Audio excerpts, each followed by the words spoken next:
बिस्मिल्लाहिर्रहमानिर्रहीम। अस्सलाम वालेकुम नाज़रीन, प्रोग्राम सजाद मीर के साथ मैं हूं आपकी होस्ट मरियम खुर्शीद। नाज़रीन, आज के प्रोग्राम में हम बात करेंगे कि ओपोजिशन की जानिब से कुलभूषण को एनआरओ देने की आवाज़ें उठ रही हैं। दूसरी जानिब दफ्तर खारजा की जानिब से ये बयान भी सामने आया है कि आलमी अदालत इंसाफ के फैसले उसकी रूह के मुताबिक अमल करने के लिए पुरअज़्म है। इसके अलावा प्रोग्राम में शामिल करेंगे कि अमरीकी इदारे न्यूक्लियर थ्रेट इनिशिएटिव की रिपोर्ट में कहा गया है कि पाकिस्तान के जो न्यूक्लियर असासे हैं वो एशियाई महफूज हाथों में हैं और पाकिस्तान ने सिक्योरिटी एंड कंट्रोल कैटेगरी में खुद को बहुत बेहतर बनवाया है। इसके अलावा प्रोग्राम में दीगर अहम मौज़ूआत शामिल करेंगे। हमारे साथ रोजाना की तरह सीनियर तज़कियाकार सजाद मीर साहब मौजूद हैं। अस्सलाम वालेकुम सर, कैसे आप? क्या हाल है? आप ना है? सर अल्हम्दुलिल्लाह मच बेटर नाउ। क्या हाल है सर मच बेटर ना। सर जी सर, सबसे पहले हम ये बात कर लेते कुलभूषण की एनआरओ देने के हवाले से। ऑपोजिशन भी इस पर बात करिए, क्या कहते हैं आप? देखिए, बात ये है कि कुलभूषण के मसले को हमने कई जगह देखा है कि हमने इसको इशू बनाया है और अजीब इशू बनाया है। इशू इस तरह बनाया है कि जब ये आता थे तो हम ये कहते थे कि नवाज शरीफ जो है हर बात का जिक्र करता है, कुलभूषण का नाम नहीं लेता। यानी ये साबित करना चाहते थे कि उसकी कोई उसके साथ सिंपैथेटिक अप्रोच है। जी जी। हालांकि वो कश्मीर के मसले पर, इंडिया के मसले पर उससे भी सख्त बोला था, जिससे ज्यादा सख्त कोई भी हुक्मरान बोल सकता है। लेकिन एक बात थी जो हम कहते जा रहे थे और हमारे बहुत सारे हल्के इस पे एतराज करते थे कि कुलभूषण का नाम लो, सबका कुलभूषण का नाम लो, छेड़ बना दिए। वो भी एक अपना मस्त आदमी पे मैं सारी बात कर रहा हूँ, तुम क्या एक बात पे इस्तार करते हो? रिएक्शन में तो कोई काम नहीं किया करते ना सियासत में। बिल्कुल। उसके बाद ये हो गया कि अब कुलभूषण को जब हमने सजाए मौत दे दी और बड़ा सख्त रवैया इख्तियार किया, बीच में एक वाकया भी हुआ था कि जब रूहानी ईरान के सदर पाकिस्तान आए तो रहील शरीफ साहब यहाँ थे, हमारे आर्मी चीफ, सही। और उनसे मुलाकात हुई। मुलाकात के बाद बयान जारी किया गया कि उन्होंने कुलभूषण के बारे में भी रूहानी से बात की है। शाम को प्रेस कॉन्फ्रेंस में पूछा गया, उसने कहा मुझसे कोई बात नहीं हुई। असल में उनको तो कुलभूषण समझ नहीं आया होगा ना। हिंदुस्तान या जसूस कोई होता समझ आता, कुलभूषण क्या समझ आना था? ईरानी मजाज की जुबान जो होती है उसमें कुलभूषण वगैरह कोई नाम कुछ जगते थोड़े हैं। उन्होंने कहा मुझे तो नहीं पता, हमारे लोगों ने इसरार किया कि नहीं बात की गई है। इसे रूहानी ने यह कहा कि बात ठीक होने लगती है, मामला ठीक होने लगता है तो बीच में कोई बात आ जाती है। यानी हमारे ईरान से ताल्लुकात उस पर उसका असर पड़ा। और फिर रहील शरीफ साहब का यह भी था कि वो अलाइड फोर्सेस जो सऊदी अरब ने बनाई थी उसके वो कमांडर इन चीफ भी बन गए। इससे एक और तरह की एक इसी से पैदा होने वाली जो एक कैफियत थी वो बढ़ती गई। बहरहाल मुल्कों के ताल्लुकात ऐसे नहीं होते कि खराब होते जाएं। और भी मसाइल हुए इस बॉर्डर पे, हमारे लिए कई मसाइल पैदा होते थे और हम समझते थे कि ये शाह के बाद जो नई हुकूमत खमैनी की आई है शायद उसका मसला है। वो चाह बहार था, चाह बहार को बना रहा था इंडिया। वो कहता था कि मैं यहाँ रेलवे ट्रैक बनाऊंगा जो अफगानिस्तान जाएगा, गोया गवादर के पैरेलल वो एक फैसिलिटी क्रिएट करना चाहता था ताकि हमारे जो सी पैक का मंसूबा है उस पर असर पड़े। अब हुआ ये है कि इंडिया तो बात करता है जी, पैसे लगाना, काम करना, रिजल्ट देना आसान नहीं है उसके लिए। और खास तौर पर उस वक्त जब उसको पता हो कि अमेरिका नाराज हो जाएगा अगर ईरान की मदद की जाएगी। चुनाचे वही हुआ कि उसने कुछ नहीं किया, 3-4 साल गुजर गए। इस अरसे में उन्होंने वो कॉन्ट्रैक्ट जो था वो खत्म कर दिया और उसकी जगह चीन ने कहा कि ये काम मैं कर देता हूँ। सही। और $400 बिलियन का एक एग्रीमेंट किया कि वो ईरान के साथ एक अंडरस्टैंडिंग के काम, वो सी पैक का गोया एक तरह का हिस्सा बनने के लिए ईरान भी तैयार हो गया। और यह भी कहा गया कि वो पाइपलाइन जो पाकिस्तान आकर इंडिया जानी थी और जब हम बना नहीं पाए, यानी जिसमें बहुत से प्रॉब्लम, इंटरनेशनल सेक्शन और बहुत चीजें तैयार है, वो अब चीन भी जा सकती है।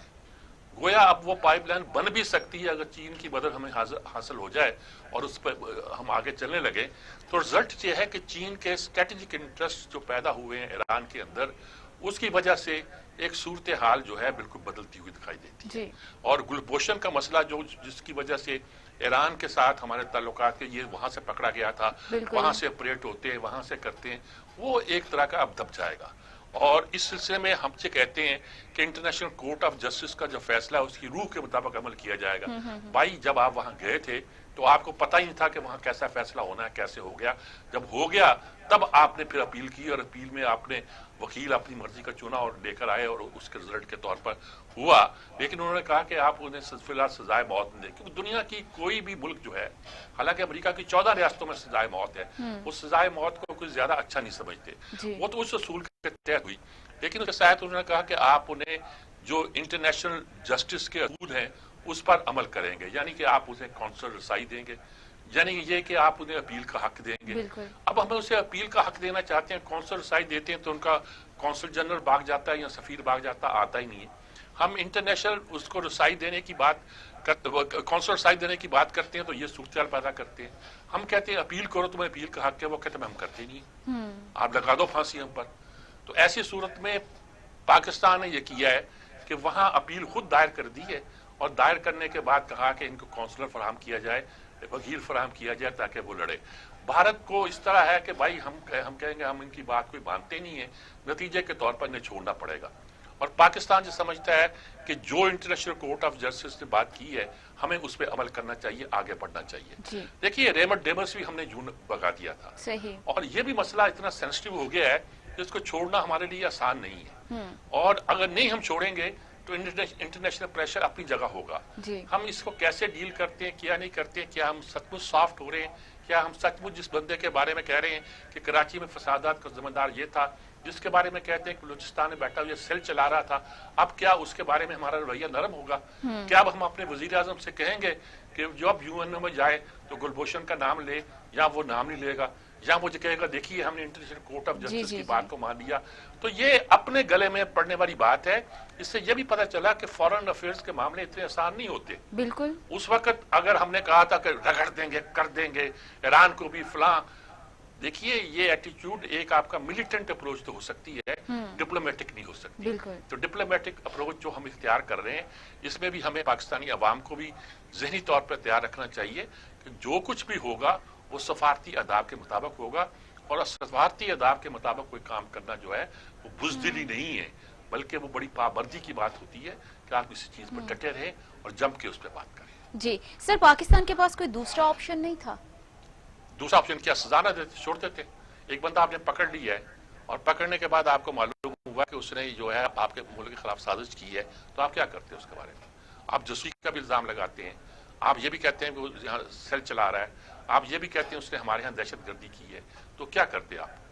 یا آپ خاموش رہتے، یا آپ نے اگر اتنا اوپن کیا تھا اور کورٹ پہ اس کو سزا دلا دی ہے، اب تو سزا دلانے کے بعد اس پروسیس کو آپ لیگل سسٹم کے تحت ہی آگے لے کے جا سکتے ہیں اور ڈیلے کر سکتے ہیں، اس سے زیادہ کچھ نہیں کر سکتے۔ ان دی اینڈ یہ کر سکتے ہیں کہ آپ یہ کہہ دیں کہ ہم نے اتنی لمبی سزا ہو جائے کہ ہم نے اس کی سزائے موت جو ہے عمر قید میں بدل دی ہے، اور عمر ساری قید جو ہے ٹرائل میں گزار کے آپ کو ہو گیا وہ اسے رہا کرنا ہے۔ لیکن یہ تو آنے والے دنوں کی بات ہے۔ اس سے پہلے اگر ہم نے رہا کرنے کی کوشش کری تو ریمنڈ ڈیورس کی طرح یہ بھی ایک ایشو بنے گا ہمارے لیے۔ جی سر، اگلی سٹوری پہ بات کر لیتے ہیں۔ سر، امریکی ادارے کی رپورٹ میں کہا گیا ہے کہ پاکستان کے جو نیوکلیئر اثاثے ہیں وہ انتہائی محفوظ ہاتھوں میں ہیں، اور سیکیورٹی اینڈ کنٹرول کیٹیگری میں خود کو بہت بہتر بنایا پاکستان۔ وہ نمبر آئے ہیں کچھ، وہ نمبروں کا مجھے زیادہ اتنا پتہ نہیں ہے کہ پاکستان کی پوزیشن انڈیا سے کتنی بہتر ہے اور پاکستان کی پوزیشن پہلے کی نسبت کتنی بہتر ہوئی ہے۔ اس سیف ہونے کا مطلب کیا ہے؟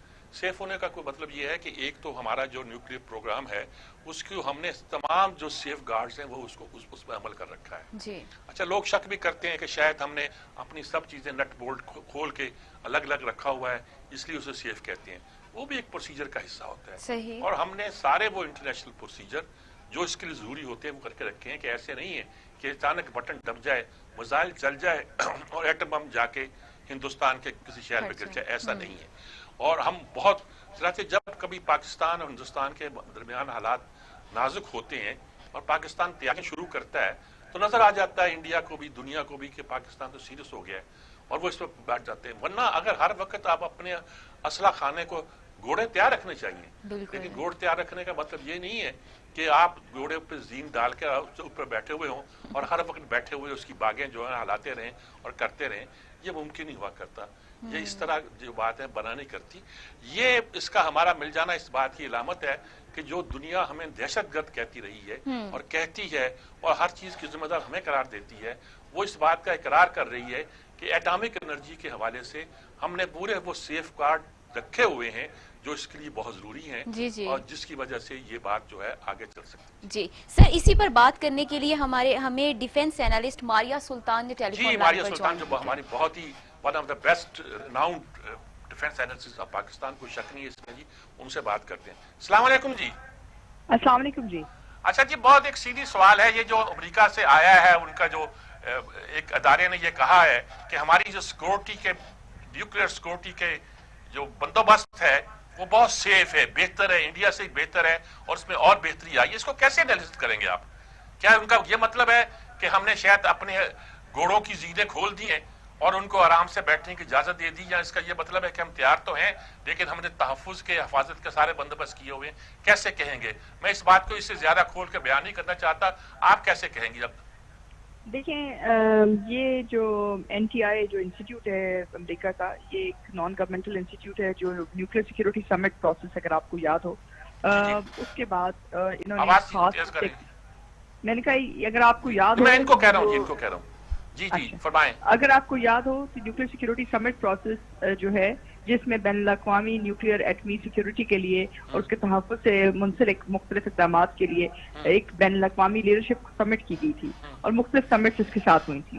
اس کے بعد ایک بین الاقوامی انڈیکس بنائی گئی تھی جس کے تحت اس بات پر فیصلہ کرنا تھا کہ کون سے ملک کتنی ذمہ داری سے مختلف اقدامات اٹھاتے ہیں اپنے ایٹمی مواد کو تحفظ کے لیے اور اس کے ساتھ ساتھ اپنی ایٹمی پروگرام اور ایٹمی پروگرام کے ساتھ منسلک تنصیبات کے تحفظ کے لیے۔ اس سلسلے میں پاکستان کی طرف سے جو اس وقت انڈیکس کے اندر ہندوستان کے برعکس سبقت واضح طور پہ نظر آئی ہے، وہ اس بات کی عکاسی کرتی ہے کہ پاکستان نے 4 اہم اقدامات اٹھائے ہیں۔ اچھا، ایک تو قانونی طور کے اوپر، کہ قانونی طور کے اوپر جو بھی آپ کو قانونی اقدامات اٹھانے تھے، بالخصوص جو آپ کو قوانین پاس کرنے تھے، آپ نے پاس کیے۔ 2004 سے لے کے 2018 تک آپ نے مختلف اوقات میں مختلف قوانین پاس کیے، جو آپ کے ایٹمی تحفظ اور ساتھ ساتھ ایٹمی دہشت گردی یا ایٹمی اس سے منسلک کسی بھی قسم کے جو خدشات ہیں ان کے خلاف ایک بروقت کارروائی کرے گا۔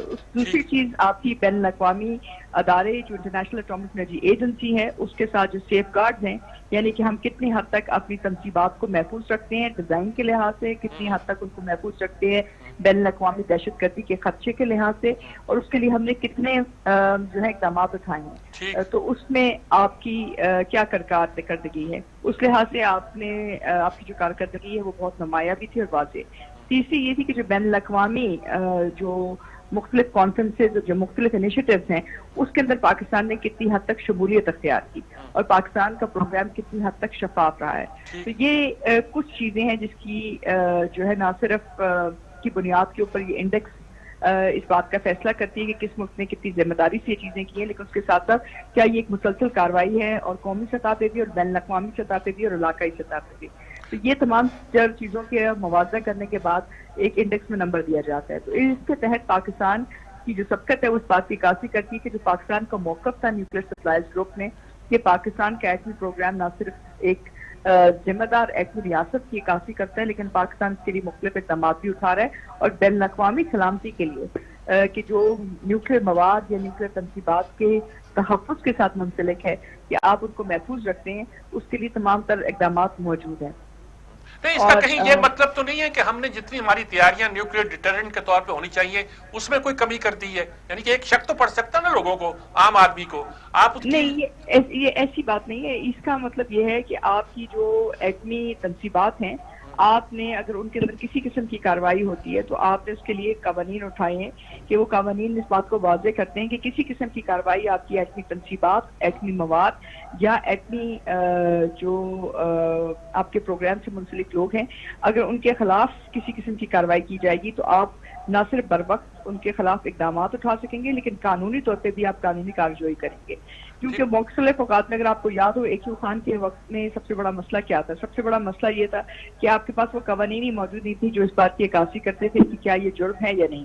تو اس وقت آپ نے اپنے ایٹمی پروگرام کے ساتھ منسلک تمام سیفٹی اور سیکیورٹی کے ساتھ جو منسلک چیزیں ہیں ان سب کا ایک قانونی احاطہ بھی کیا ہے اور قانونی احاطے کے بعد قانونی اقدامات بھی اٹھائے ہیں۔ اس لیے آپ ان چیزوں کو نہ صرف سمجھتے ہیں لیکن ساتھ ساتھ آپ اس کے لیے ایک واضح ایک قانونی حیثیت رکھتے ہیں جس کے تحت یہ ایک جرم ہے اگر پاکستان میں آپ اس قسم کی کوئی کارروائی کریں گے، اور اس کے بعد آپ نے تمام تر ادارے اور آپ کے ساتھ جو کیپیسٹی ہے اس کے اندر بھی اضافہ کیا ہے۔ تو یہ ایک واحد چیز نہیں ہے کہ صرف قانون ہے، اس کے اندر آپ کی کیپیسٹی بلڈنگ ہے، اس کے اندر آپ کی بین الاقوامی جو ادارے ہیں ان کے ساتھ پروگرامز ہیں۔ اگر آپ کو یاد ہو کچھ عرصہ پہلے जापान में जो है एक एटमी जो है आउटरीच हुई थी फुकुशिमा के अंदर, तो उस वक्त भी पाकिस्तानी जो साइंटिस्ट हैं उन्होंने बैन अवी इदारों के साथ मिलकर ये उनको पेशकश की कि हम आपकी जो एटमी मवाद मुख्तलिफ जगह पे फैला हुआ है उसको हम महफूज कर सकते हैं, और हम ये तमाम तर जो है तजुर्बा रखते हैं जो आपके न्यूक्लियर सेंटर्स ऑफ एक्सीलेंस उन तमाम चीज़ों की काफी करता है। तो ये आपकी एटमी महारत की काफी करता है, आपकी एटमी तहफ़्फ़ुज़ की काफी करता है, और फिर ये कि आप बैन अवी स्टैंडर्ड्स के मुताबिक ये सारा कुछ कर रहे हैं। बहुत शुक्रिया आपका मारिया सुल्तान साहब, आपने बहुत तफसील के साथ बड़ी क्लैरिटी के साथ इस तरह समझाया कि आम आदमी भी समझ जाएगा कि सूरत हाल जी। बहुत अच्छा इन्होंने एक पूरा तजिया किया और बैकग्राउंड दी, मालूमात भी दी और हमें इन तरह का इनलाइटन भी किया। अब हर आदमी समझ सकता है कि इस बात का मतलब क्या है और इसका पस मंजर क्या है। मैं तो चाहता था कि इनसे कुलभूषण के मसले पे और ईरान चीन के मसले पर कुछ बात करता, क्योंकि वक्त हमारे पास बहुत कम था, इसलिए इसी पर मैं इत्तेफाक करता। जी सर, अभी मुझे यहाँ पे ब्रेक लेनी है, लेकिन ब्रेक से आने के बाद प्रोग्राम में शामिल करेंगे कि बिलियन ट्री मंसूबे में खुर्द बुर्द करने पर 20 अफसरान और एहलकारों को सजाएं और जुर्माने सुना दिए गए हैं। सज्जाद मीर का इस पर तजिया लेंगे, लेकिन इस ब्रेक के बाद।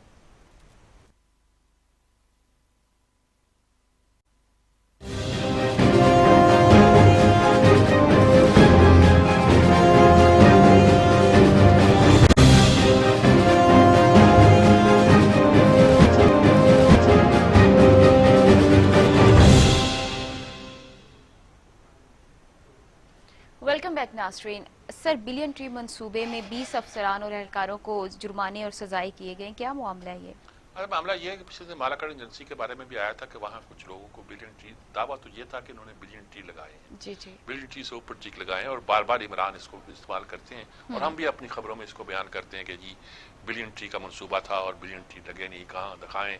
बिलियन ट्री बहुत होते हैं और ये कि चीन में जाके तो उन्होंने 5 बिलियन लगा दिए, उसके मुंह से स्लिप ऑफ द टंग था, यहाँ ख्वाहिश थी उनकी जो कि 5 बिलियन के नाम से निकल गई, और अब कहते हैं कि 5 साल के अंदर 10 बिलियन हम पाकिस्तान में लगाएंगे। ये उन्हें पाकिस्तान को ग्रीन करने का भी शौक है और एक अच्छी बात है कि आप क्लाइमेट को बेहतर करते हैं। लेकिन हुआ ये कि जब वो मनसूबा बनाया गया तो ये जो सियासतदान होते हैं ये तो बड़े फटेबाज होते हैं, इनमें बहुत से लोगों ने जो है ना उसके ठेके लिए और वहाँ लगाए नहीं। अच्छा। बहुत से लोगों ने पैसे कमाए, बल्कि उन्होंने नर्सरियां बना ली, वो नर्सरियां जिन्होंने पौधे फराहम करने थे। अब उन नर्सरियों ने एक तो पौधे महंगे फराहम किए होंगे, एक ये है कि पौधे फराहम जो किए होंगे वो अप टू द मार्क अगर होंगे भी तो तादाद में कम होंगे। तो ये सारी नतीजे के तौर पर वो कहते हैं कि ये 1 बिलियन से ज्यादा दरख्त तो लगे नहीं है, चंद करोड़ शायद लगे हों।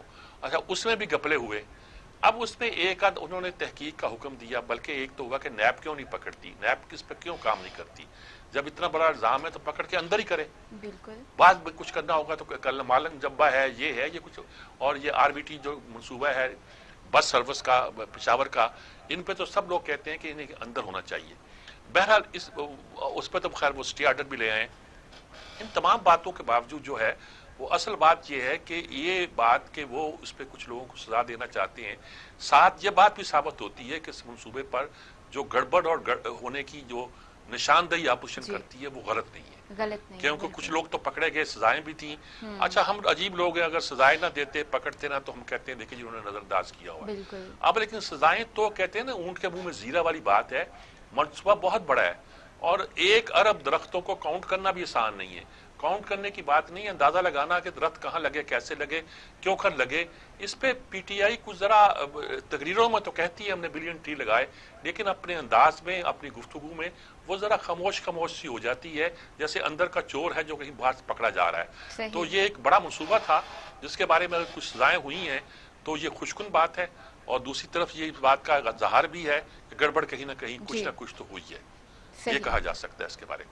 सही। सर, अगली स्टोरी पे बात कर लेते हैं। सर, अक़वाम मुत्तहिदा में पाकिस्तानी मंदूब की रिहाइशगाह पर करोड़ों रुपए खर्च करने का पस मंजर क्या है? अच्छा, वो कुछ एक सैंक्शन हुई है, हमारी दफ्तर खारजा ने दी है, जिस पर हम लोग चीख रहे हैं कि इतने पैसे हम इस बिल्डिंग पे क्यों खर्च कर रहे हैं।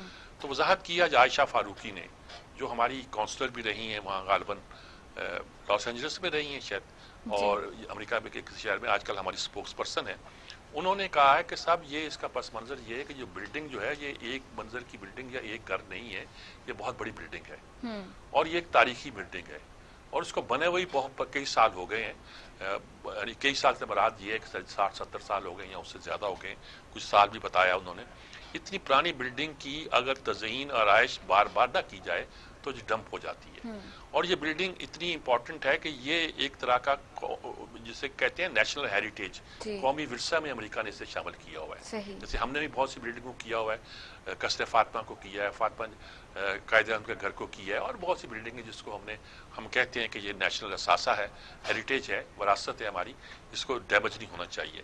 تو ہمارے لیے ایک طرح کا مینڈیٹری بھی ہے کہ اس بلڈنگ کو ہم اپ ٹو ڈیٹ رکھیں اور کوشش کریں کہ اس کی آرائش و تزئین پر اتنا پیسہ خرچ ہو کہ اس بلڈنگ کو نقصان نہ پہنچے. اور اس کے ساتھ یہ ہے کہ پاکستان کی عزت و وقار کا مسئلہ بھی ہے. وہاں ہم نے رہائش گاہ دی ہے، ساری بلڈنگ نہیں ان کو دے دی ہوئی ہے، اس میں جو رہائش گاہ دی ہوئی ہے کہتے وہ بہت شاندار ہے. میں نے نہیں دیکھی، حالانکہ میں نے اقوام متحدہ کا جو دفتر ہے وہ تو دیکھا ہے پاس کھڑے ہو کر، اور اس کے ساتھ ہی روزویلٹ ہوٹل ہے وہ بھی دیکھا ہے. وہیں کہیں یہ بلڈنگ بھی ہوگی اور اتنی پرانی ہوگی جس طرح شہر روزویلٹ ہو. تو اس کی تزئین کرنا، اس کو بہتر آپ دیکھیں نا، کہتے ہیں ہاتھی آپ پالیں گے تو آپ کو دروازے اونچے رکھنے پڑیں گے. اگر آپ تاریخی عمارتیں خریدیں گے اس لیے کہ پاکستان کا وقار بلند ہو دنیا کو دکھانے کے لیے، تو آپ کو پھر اس کی مینٹیننس کے لیے بھی کچھ کرنا پڑے گا. گنے لانے ہی پڑیں گے ہاتھی کو کھلانے کے لیے. تو میرا خیال میں اس کے لیے انہوں نے پیسے جو مختص کیے ہیں. ہمیں اصل میں بات جو سوچنی چاہیے وہ یہ ہے کہ ہم اگر امریکہ میں اپنی سفارتکاری کر رہے ہیں تو ہمارے جتنے وسائل اس درکار ہیں وہ امریکہ کے لیول کے درکار ہیں. یعنی وہ یہ نہیں ہے کہ ہمارے انڈیا میں جو آفیسز ہیں جس پہ انہوں نے قبضہ بھی کیا ہوا ہے انڈیا نے، وہ بھی آفیسز بہت تاریخی ہیں. ہم اس کو بھی بہتر رکھنے کے لیے ہمیں اگر کچھ کرنا پڑے گا تو ہم ضرور کریں گے. دلی میں ہمارا جو سفارت خانہ ہے وہ بھی ایک طرح کا ایک بڑی اہم جگہ پر ہے. تو یہ ساری بلڈنگیں، سارے ادارے دوسرے ملکوں میں جو ہوتے ہیں جس پر پیسہ خاصی خرچ ہوتا ہے، لیکن یہ پیسہ اس لیے خرچ ہوتا ہے کہ اس سے قوم کے وقار میں بلندی آئے. انڈیا عام طور پہ ان کے سفارتکار یہ کرتے ہیں کہ بہت سے ملکوں میں، خاص طور پر تھرڈ ورلڈ کنٹری میں یا امپورٹنٹ ملکوں میں جیسے روس، چین اور امریکہ وغیرہ ہوئے، برطانیہ، وہاں اس کو اپنے سفارت خانے کو یا قونصل خانے کو جو بھی ادارہ ہوتا ہے اس کو استعمال کرتے ہیں اپنی تجارت کے فروغ کے لیے. ہم یہ کرتے نہیں ہیں. ہم تو کبھی وہاں بیٹھ کے سگار پیتے ہوئے کسی کو بلا لیا اور بلا کے ہم نے ان کو دکھا دیا کہ یہ ہماری تاریخی بلڈنگ ہے اور ان سے کوئی کام لینا ہو تو کر دیا. یہ جو ہمارے یہاں مندوب ہیں منیر اکرم، جو بہت اچھے سفارتکار ہیں، لیکن ان کے ماضی قریب میں بھی کچھ 2-4 سکینڈل جو ہیں وہ سامنے آئے تھے جس کی وجہ سے ان کی مخالفت بھی بہت بڑی ہوئی ہے. اور کچھ اور وجوہ بھی ہیں جن کی وجہ سے ان کی مخالفت ہے. لیکن اس میں کوئی شک نہیں ہے کہ ایز اے بیوروکریٹ یہ پاکستان کے بہت محدود چند لوگوں میں ہیں جو اس وقت ہمارے کسی کام آ سکتے ہیں. ماضی میں ہمارے کمال کے بیوروکریٹ رہے ہیں، ہمارے کمال کے ڈپلومیٹ رہے ہیں. ایسے ڈپلومیٹ رہے ہیں جنہوں نے دنیا میں پاکستان کا نام روشن کیا تھا، جن کی تقریریں سن کر انگریز بھی اپنے دانتوں میں انگلیاں لے لیا کرتا تھا. اور جو جب کبھی اہم موقع آتا تھا، کسی قرارداد کو پاس کرنے کا وقت آتا تھا تو اس کی ڈرافٹنگ میں سب سے پہلے پاکستانی مندوب کو طلب کیا جاتا تھا. اس سے درخواست کی جاتی تھی کہ آؤ ہماری مدد کرو، کوئی اچھی سی انگریزی لکھ دو ہمارے. اور وہ ایسے بھی ہمارے مندوب تھے جو اقوام متحدہ ہمیں کھڑے ہو کے کہہ دیتے تھے کہ آج برطانیہ عظمیٰ کے نمائندے نے ہماری مشترکہ محبوبہ کی توہین کی ہے، اور یہ مشترکہ محبوبہ انگلش زبان ہے. یعنی کہ انگریز کو کہنا تو نے انگریزی غلط بولی ہے، یہ ہمارے مندوبوں کا کام تھا. تو میرا خیال میں اگر یہ if it is worth that تو ہمیں ضرور کر لینا چاہیے. ہمارے جو اعتراضات ہیں وہ تو یہ ہے کہ ہم تو وہ لوگ ہیں جو کہتے ہیں جی وزیر اعظم ہاؤس کو ہم یونیورسٹی بنا دیں گے، گورنر ہاؤس کی دیواریں کرا دیں گے وغیرہ وغیرہ. ہم تو اس طرح کی قوم ہے، لیکن غالباً قوموں کے وقار اور عظمت کے لیے ہمیں کچھ نہ کچھ کرنا پڑتا ہے. گھر میں تو جو آپ کرتے ہیں ایسی حرکتیں وہ کرتے رہیں، باہر ایسی نہیں چلتی. باہر نہ کریں. سر اگلی سٹوری پہ بات کر لیتے ہیں. سر یہ کہا جا رہا ہے کہ چائنا کے ایران میں انٹرسٹ پیدا ہونے کی وجہ سے پاکستان کو اب ایران سے کوئی خطرہ نہیں ہے. اصل میں ایران ہمارا برادر اسلامی ملک ہے. RCD میں ایران، پاکستان، ترکی اکٹھے رہے ہیں. اور اس وقت یہ صورتحال تھی کہ عرب ممالک ہم سے اس لیے ناراض تھے کہ ہم سارے نان عرب ملک جو تھے وہ اکٹھے ہو گئے تھے اور امریکہ کے قریب تھے. وہ لوگ بھی امریکہ کے قریب تھے، ان میں بہت سے کچھ تھے جو اس وقت رشیا کے قریب تھے، مثلا عراق، شام، مصر، یہ لوگ رشیا کے قریب تھے. تو لیکن ایک اوورآل عرب دنیا میں ایک پروپیگنڈا ہوتا تھا ہمارے نان عرب ہونے کی وجہ سے کہ گویا ہم لوگ شاید سامراج کے ایجنٹ ہیں یا کچھ ہیں. ایسی صورت میں یہ ایران کے ساتھ ہمارے تعلقات ایک مثالی تعلقات تھے شہنشاہ ایران کی وجہ سے. کچھ لوگ تو کہتے تھے کہ ہم کنٹرول ہی ایران سے ہوتے ہیں. وہ امریکہ ایران کے ذریعے ایران کو پولیس مین بنا کر ہمیں بھی کنٹرول کرتا ہے اور ملکوں کی. خیر اس پہ تو میں نہیں جاتا، لیکن یہ ہوا کہ نیا جب خمینی کا انقلاب آیا تو ہمارے تعلقات میں کچھ نہ کچھ بیچ میں گڑبڑ ہوتی رہی. لیٹسٹ میں بیان کر چکا ہوں، گڑبڑ یہ گلبھوشن کے وقت بھی ہوئی تھی، جب ہمارے آرمی چیف نے بھی ساتھ کچھ ہوا تھا. اور وہ بلکہ میں نے ایرانی سفارت وہاں فارن آفس میں ہمیں بریفنگ دی گئی، جب نے کہا کہ آپ کے انڈیا کے ساتھ تعلقات کیوں ہیں. انہوں نے کہا کہ ہم نے آپ سے پوچھا کہ آپ کے سعودی عرب کے ساتھ کیوں تعلقات ہیں. بالکل. تو یہ اس میں یہ بات ہے کہ سعودی عرب ہم کہہ تو سکتے تھے کہ سعودی عرب سے تو ہم ایک مسلمان کنٹری کے طور پر تعلقات ہیں، ہندوستان کے ساتھ آپ کے تعلقات کی وجہ کیا، اور وہ ہماری مخالفت میں اگر ہے تو یہ بہت، انہوں نے کہا نہیں مخالفت میں نہیں ہے. خیر بہرحال اب جب چین کا انٹرسٹ پیدا ہو گیا ہے، وہ سی پیک کا بھی حصہ بن گیا ہے، انڈیا چاہ بہار سے نکل گیا ہے، وہاں بھی چین آ گیا ہے، تو یہ پورا خطہ اسٹریٹجیکلی، انہوں نے کہا کہ ہمارے اسٹریٹجک تعلقات ہیں، پورا خطہ اسٹریٹجیکلی اب ایک ڈفرنٹ خطہ بننے جا رہا ہے. اور اگر سچ مچ اس طرف ٹرانسفارم ہو جائے تو پھر ہمیں جو رہا سا خطرہ ہے وہ بھی دور ہو جائے گا. جی سر، مجھے یہاں پہ بریک لینی ہے، لیکن بریک سے آنے کے بعد پروگرام میں شامل کریں گے کہ نیپٹا نے دسمبر کے لیے فیول ایڈجسٹمنٹ کی مد میں بجلی 1 روپے 88 پیسے فی یونٹ مہنگی کرنے کی منظوری دے دی ہے. اس پر بات کریں گے لیکن اس بریک کے بعد.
वेलकम बैक नाजरीन। सर, नेपरा ने दिसंबर के लिए फ्यूल एडजस्टमेंट की मद में 88 पैसे फी यूनिट बिजली महंगी करने की मंजूरी दे दी। जब फ्यूल कम किया था, कीमतें कम की थी इन्होंने, तब क्या इन्होंने कीमतें कम की थी बिजली की? उस वक्त तो बिजली की कीमतें इन्होंने कम नहीं की थी। तो अब इन्हें कम करने की क्या जरूरत पेश आती है? फ्यूल एडजस्टमेंट के चार्जेस पे जब जूं बढ़ाते हैं, लेवी बढ़ा देते हैं, आप टैक्स बढ़ा देते हैं, और उसके बाद ये कहते हैं कि ये इंटरनेशनल मार्केट में कीमतें महंगी हो गई। और जब कीमतें महंगी होंगी तो उसके साथ भी आप ये करते हैं कि हम आप बिजली की कीमत बढ़ा रहे हैं। हर चीज दुनिया की आप बढ़ा देते हैं, बाजार की हालत आपकी कंट्रोल नहीं होती। आप कहते हैं पेट्रोल की कीमत कम हुई थी तो शोर मचाया, कीमतें कम करो, कीमतें कम। लोग कीमतें कम नहीं करते और आप करवा नहीं पाते। उसके बाद जब आप बढ़ाते हो, कीमतें बढ़ानी शुरू हो जाती तो आप कहते हैं पेट्रोल महंगा होगा तो कीमतें तो महंगी होंगी। फिर लोग क्या करेंगे? आप बिजली की कीमत बढ़ा रहे हो, आप उन चीजों की कीमत बढ़ा रहे हो, उन प्रोडक्ट्स की कीमत बढ़ा रहे हो जिसका कंट्रोल आपके हाथ में है। तो इसका रिजल्ट क्या निकलेगा? आप नेपरा जो है हर बार बिजली की कीमत अगर बढ़ाना शुरू कर, अब आप कहते हैं हम 15 दिन के बाद तय करेंगे पेट्रोल की कीमत क्या है। क्या देखिए, वो नदीम बाबर जो है उसके किन किन कंपनियों में शेयर है वो शाया होने चाहिए। उनका ट्रस्ट किन ऑयल और पेट्रोलियम की किन किन कंपनियों में है, और उनके बारे में ये भी मालूम होना चाहिए कि वो अगर गैर मुल्की शहरी हैं अगर, तो वो क्या किस वजह से वो पाकिस्तान के इस काम पे आए। इसके बहुत से बयान दिए जाते हैं। ये कहा जाता है कि उनका आना जो है वो क्या फर्क पड़ता है, ताकीन वतन और हैं, गैर मुल्की शहरी और हैं जी। वो जो एक्सपेट्रिएट्स हैं, वो जो तारकीन वतन हैं, जो पाकिस्तानी ओवरसीज पाकिस्तानी हैं, जो पाकिस्तान की शहरियत रखते हुए दूसरे मुल्कों में काम करते हैं, मुलाकातें करते हैं, नौकरियां करते हैं, कारोबार करते हैं, कमाई करके पाकिस्तान को बेचते हैं, वो और है। और वो लोग जो जाके ग्रीन कार्ड को ढूंढने की तलाश में निकलते हैं, ग्रीन कार्ड से रेजिडेंट से वहां की सिटीजनशिप, और जो हलफ उठाते हैं कि वो इस मुल्क के कवानीन आइन और इस मुल्क की वफाद के खिलाफ कभी नहीं जाएंगे, वो पाकिस्तान के वफाद के कायल तो नहीं हो सकते। बिल्कुल। उनको आप अगर उठाते हैं, ये कि इस पर अल-मावर्दी की मैंने आज पूरी बहस पढ़ी है, देखा है कि वहाँ वजीर की 2 किस्में हुआ करती थी। एक किस्म तो वो हुआ करती थी कि जो जिसके कुछ और इख्तियार थे, एक किस्म वो हुआ करती थी, मैं टेक्निकल इस्तेलाह नहीं इस्तेमाल करता, जिस वजीर के इख्तियार कुछ। देखिए, वजीर 2 तरह के हैं बरतानिया में भी। एक जो है कैबिनेट मेंबर है, एक वो है जो कैबिनेट के मेंबर नहीं होते। जब वजीर आजम कैबिनेट का फैसला करता है तो लल्ले तलल्ले ये सबको नहीं बिठा लेता। सही। ओल्ड कोड लोगों को चले आए मुंह फैलाकर, एक साहब वो आए हैं कि बाहर से आए हैं, आज बड़ी वाहियात फिक्रा कल उन्होंने कहा बिलावल के बारे में, या और लोग जो हैं हमारी तनख्वाहों हमारे टैक्सों पर ये लोग क्यों पल रहे हैं? उनको बाहर से क्या गैर मामूली बात है जिसके लिए आप उन्हें लाए हैं? साबित तो करना पड़ेगा ना आपको। वो आते हैं तो क्या करते हैं, वो क्यों लाए जाते हैं यहाँ? ये सारी सूरत हाल है। और उसके तक वो बुलाया हुआ आपने उसको, तेल की कीमतें वो कंट्रोल करेगा, तेल की कीमतें वो देखेगा, और वो कहता है जी मेरा तो काम मशवरा देना है, फैसला करना है, तो ठीक कहता है। लेकिन जब उसका काम मशवरा देना है, वो मशवरा देने वाले आप रखें कहीं अलग बिठा के रखें, उसे काबीना में नहीं बिठाएं। क्योंकि काबीना वाल के लोगों ने तो हल्फ उठाना है कि वो पाकिस्तान के मफाद को अजीज रखेंगे और वो राज जो यहाँ बयान करेंगे उसको लीक आउट नहीं करेंगे। गैर मुल्की शहरी जो है, एक्सपेट्रिएट्स पाकिस्तानी नहीं, तारकीन वतन नहीं, जो पाकिस्तान के शहरी रहते हैं वहां काम करते हैं, बल्कि जो वहां की शहरियत कबूल करते हैं, उसका हल्फ उठाते हैं, फिर आकर वो पार्लियामेंट के मेंबर नहीं बन सकते, काबीना के मेंबर कैसे बन सकते? और ये भी है कि काबीना को काबीना समझे, हर एरा गैरा मुशीर मुआवन फलाना फलाना सबको अगर काबीना का हिस्सा बना लेंगे तो वो तो ओथ नहीं लेते, वो जो ओथ लेना होता है एक वजीर को, उस वजीर को जिसकी जिम्मेदारी वो है जो मैं बयान कर रहा हूँ। सही। सर, अगली स्टोरी पे बात कर लेते हैं। सर, इस्लामाबाद हाई कोर्ट ने वफाकी दारुल हुकूमत में रावल डैम किनारे हाल ही में तामीर होने वाले पाकिस्तान नेवी सीलिंग क्लब को सील करने और जो मामला है वो वफाकी काबीना के सामने रखने का हुक्म दे दिया है। इस सियासत से अच्छी बात है कि वो जो एक गालिबन उन्होंने इजाजत ली थी कि यहाँ अपने लिए क्लब, रोविंग क्लब बनाने की छोटा सा, अब उसे वो कमर्शलाइज कर रहे हैं। हमारे बहुत से दारों को आदत है कि वो चीज़ जगह लेते हैं, ज़मीन लेते हैं, स्टेट से लेते हैं, और स्टेट से लेने का उनका मकसद होता है कि ये इस काम के लिए है, उसके बाद उसका एक कमर्शियल यूज शुरू कर देते हैं। हो सकता है मकसद उनको अपने लोगों को फायदा पहुंचाना और उससे ज्यादा ना हो। तो नेवी के लोगों के लिए वहां दरिया तो है नहीं, समुंदर तो है नहीं और दरिया भी कोई इतने नहीं है कि देखा जाए तो उन्होंने रावल डैम पर एक इस तरह का बनाया था, उसको आप कमर्शियल करना चाहते थे। कमर्शियल करना चाहते हैं तो जरूर करें, लेकिन पूरे वो जो उसके कायदे ज़ाबत हैं वो पूरा करें। CDA ने अच्छा किया, नोटिस दिया, हाई कोर्ट ने उससे भी अच्छा किया कि इस पर एक्शन लिया, और अब उनको भी इससे अच्छा करना चाहिए कि वो इसको बात को माने और मानकर इसको इस तरह आगे लेके जाएं कि कानून का कोई पामाली ना हो पाए। जी सर, अगली स्टोरी भी की जानिब बढ़ते हैं। सर, चांद पर फिर तनाज़ा शुरू हो गया। मुफ्ती मुनीबुर रहमान ने एक बार फिर कहा है कि ये फवाद चौधरी की जहालत है जो अपने आप को साइंस का इमाम समझ रहे हैं। हाँ, एक तो उन्होंने कहा, दूसरी तरफ फवाद चौधरी ने कहा कि आप आज चांद देखें, ये 2 तारीख का चांद है। अच्छा, बात यह है कि जब 30 का चांद होता है तो अगले दिन का चांद जो होता है वो बड़ा ही होता है, बड़ा ही होता है, और जो 2 तारीख का चांद होता है वो भी नजर आ जाता है वो चांद क्या है, वो क्या साबित करना चाहते हैं। और जो इन्होंने कहा है मुफ्ती मुनीब ने, एक लिहाज से चिढ़ के उन्होंने बात कही कि आप कुछ साइंसदान थोड़े, साइंस के इमाम थोड़े हैं, आपको मिनिस्ट्री मिली हुई है, मिनिस्ट्री को चलाएं, ये आप क्या साइंसदान बने फिरते हैं। देखिए, ये चांद की रोयत का मसला नया नहीं है। एजाज किबला एजाज जो कि इस्लामी नजरियाती काउंसिल के चेयरमैन हैं, उन्होंने भी कहा है कि इस मसले को हल होना चाहिए। और दूसरी बात है कि चांद देखे बगैर, रोयत के बगैर आप ईद का ऐलान नहीं कर सकते, आप अपने नए महीने का ऐलान नहीं कर सकते। मसला क्या है? मसला ये कि पाकिस्तान पहली बार थोड़ा कर रहा है। फवाद चौधरी एक साइंसदान पैदा हो गया था जो कर रहा है, ऐसी बात नहीं है। दुनिया में कई बार कमरी कैलेंडर बने हैं। मसलन आज भी पाकिस्तान के बोरी जो हैं, वो चूंकि उनका ताल्लुक फातमाइट एम्पायर से जो कायरा में कायम हुई थी, कई साल रही थी, उसके फॉलोअर्स हैं। आज की वो उस कैलेंडर पे काम करते हैं जो मिस्री कैलेंडर कहलाता है। मिस्र ने एक कैलेंडर तय कर लिया था पूरे साल के लिए, उसके मुताबिक चलते थे, यानी कि इस पर पहली बात नहीं किया है। अब हमारे यहाँ उन लोगों की अक्सरियत है जो समझते हैं कि नहीं, चांद को देखो फिर ईद करो। चांद को देखने का मतलब ये नहीं है कि आप चांद को देखो, यानी कि जो बहस है वो ये है कि आप कहते हो कल चांद रात के 10 बजे आ गया था। अब बहस ये है कि आज जब सूरज गरूब होगा, और सूरज गरूब होने के वक्त क्या चांद उस वक्त उफक पे होगा जब वो कहीं नीचे छुपा होगा?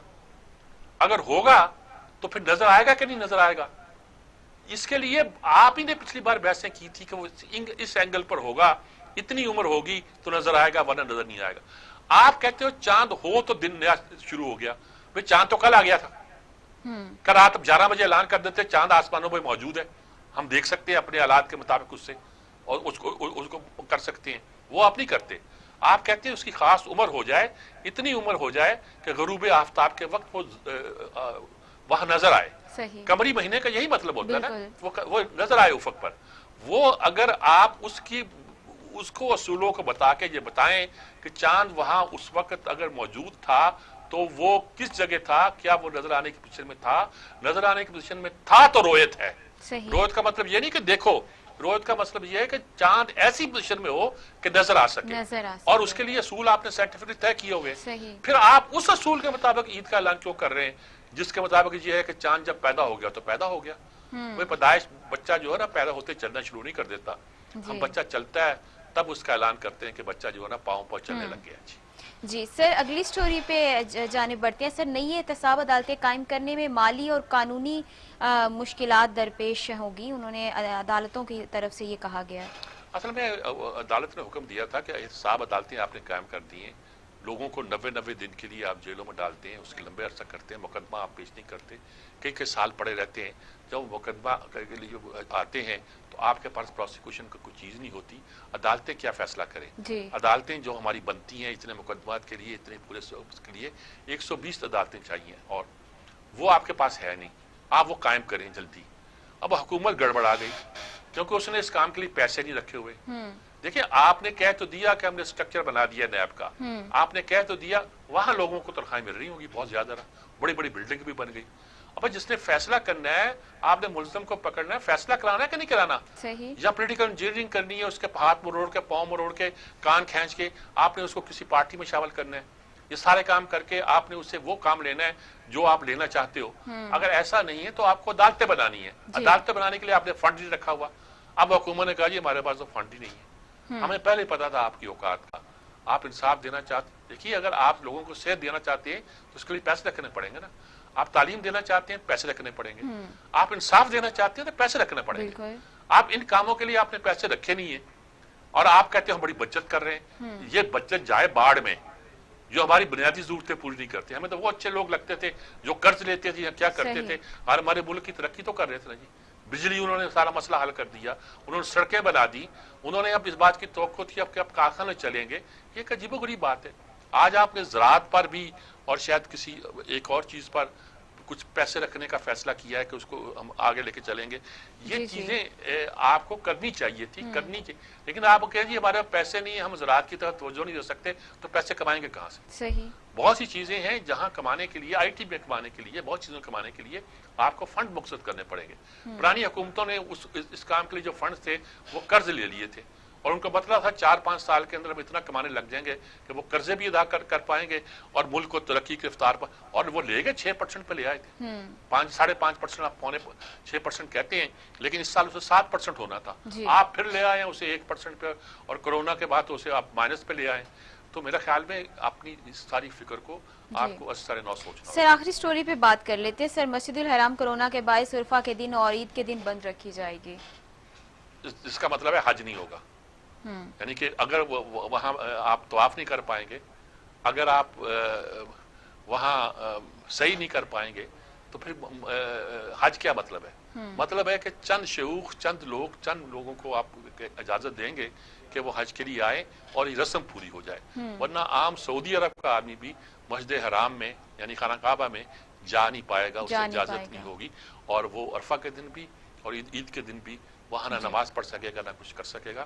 مطلب واضح یہ ہے کہ حج نہیں ہو رہا, رسم پوری کر رہے ہیں. بالکل. جی ناظرین, آج کا پروگرام آپ نے دیکھا. آپ ہمیں اپنے فیڈ بیک سے ضرور آگاہ کیجیے گا. سوموار کو پھر ملیں گے, تب تک کے لیے اللہ نگہبان.